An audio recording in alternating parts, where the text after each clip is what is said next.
আসসালামু আলাইকুম। দর্শক বন্ধুরা কেমন আছেন? আজকে শুক্রবার, জুমা মোবারক। তো আমি আপনাদেরকে কিছু আমার গ্রামের বাড়ির ঐতিহ্য দেখাচ্ছি। তো দেখেন আপনারা সবাই আসেন, আমি আপনাদেরকে পুরাপুরি আমাদের যে গ্রামের বাড়ি, মসজিদ, মাদ্রাসা, আশেপাশে যত ফুলবাগান আছে, আমি কিছু একটা সৌন্দর্য অংশ আপনাদেরকে তুলে দেখাচ্ছি। চলেন দেখাচ্ছি আপনাদেরকে। এই দেখেন আমাদের হচ্ছে মসজিদের গেট, মূলত গেট দিয়ে যখন আমরা প্রবেশ করি মসজিদের দিকে, এটা হচ্ছে আমাদের রাস্তা। আর রাস্তার যে সাইডে দেখেন আমাদের কি সুন্দর ফুলবাগান আছে। মাদ্রাসার সামনে ফুলবাগান আছে। তো আপনারা অবশ্যই দেখলে ভালো লাগবে, না দেখলে তো এটা বুঝতে পারবেন না। অবশ্যই দেখার পরে এটা যাচাই করবেন যে আসলে কি সুন্দর হচ্ছে কি না।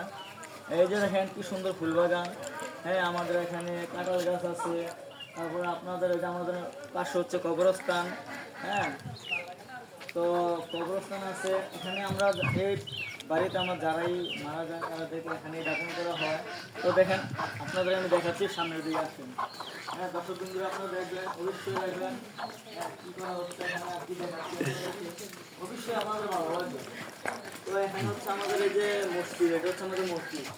দেখেন আমি একদম পুরো চিত্রটা আপনাদেরকে তুলে ধরতেছি, যে আপনারা দেখলে অনেক ভালো লাগবে অবশ্যই। এটা হচ্ছে আমাদের কবরস্থান।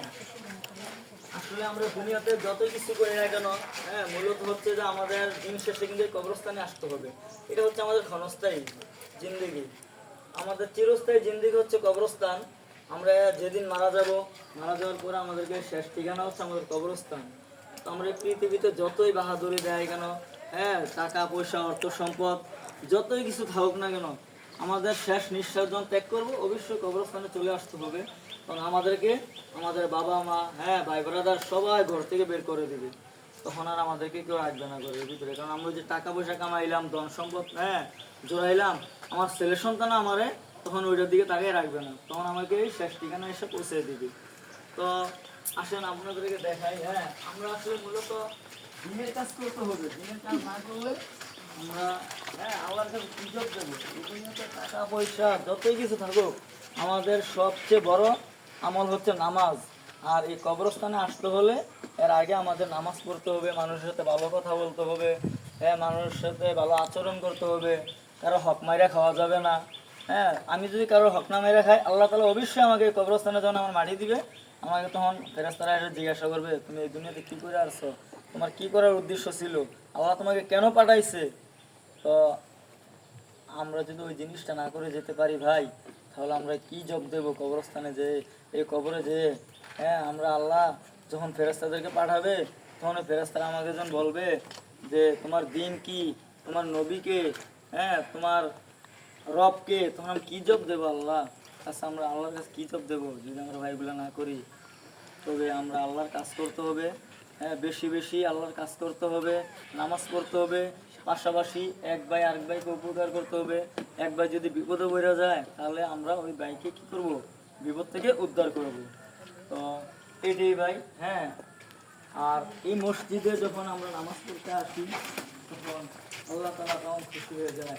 একটা কদম যখন আগে মসজিদের দিকে যায়, আল্লাহ তাআলা আমাদেরকে 10টা নেকি দান করে। তো এটা হচ্ছে আমাদের মসজিদ। আমাদের গ্রামের মসজিদ। এইটা মসজিদের এই যে দেখেন, এই যে একটা খাটের কলম, এটা হচ্ছে আমাদের শেষ ঠিকানার গাড়ি। এটা হচ্ছে এই গাড়ির যাত্রী হচ্ছে আমরা। তো ভাই আসলে আর কিছু বলার কিছু নাই বেশি।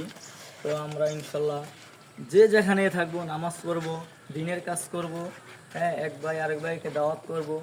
আর কারোর সাথে দ্বন্দ্ব রাখবো না, মারামারি কাড়াকাড়ি আহাজারি এগুলো রাখবো না। আমরা চাইবো সবাই একত্রভাবে মিলেমিশে থাকতে। মুসলমানের সাথে একদিন কথা না বললে, তখন কিন্তু আল্লাহ তাআলা নারাজ হয়ে যায়। নিয়ম হচ্ছে মুসলমান এখনই মানে রাগারাগি করবে, একটু পরে যেয়ে কথা বলবে, এটি হচ্ছে মুসলমানদের নিয়ম। তো এতটুকুই আপনাদেরকে আমার বলার ছিল। আসসালামু আলাইকুম, ধন্যবাদ।